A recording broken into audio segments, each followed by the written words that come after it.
റെഡിയായിരുന്ന് പുസ്തക പൗലോസ്ലീഹ കൊരിന്ത്യർക്കാർക്ക് എഴുതിയ ലേഖനം 1-ാം അധ്യായം 7, 8, 9 വചനങ്ങൾ. നമ്മുടെ കർത്താവായ യേശു ക്രിസ്തുവിന്റെ വെളിപാട് കാത്തിരിക്കുന്ന നിങ്ങൾക്ക് യാതൊരു ആത്മീയ ദാനത്തിന്റെ കുറവുമില്ല. നമ്മുടെ കർത്താവായ യേശു ക്രിസ്തുവിന്റെ ദിനത്തിൽ നിങ്ങൾ കുറ്റമില്ലാത്തവരായിരിക്കേണ്ടതിന് അവസാനം വരെ അവിടുന്ന് നിങ്ങളെ പരിപാലിക്കും.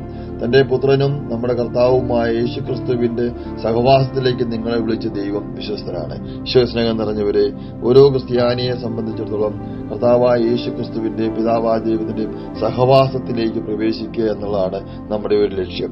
അതിന് പൗലോസ്ലീഹ പറഞ്ഞു തരികയാണ്, ഇന്ന് ഈ ദിനം വരെ നീ ചെയ്തു പോയ എല്ലാ കുറവുകളെയൊക്കെ ഒന്ന് ഓർത്ത് അനുദപിച്ച് പശ്ചാത്തപിച്ച് തമ്പുരാന്റെ കൂടെയായിരിക്കാൻ, തമ്പുരാന്റെ ദിവസത്തിൽ ഒരുമിക്കുവാൻ നമുക്ക് ശ്രമിക്കാം. ആമേൻ. യേശുവേ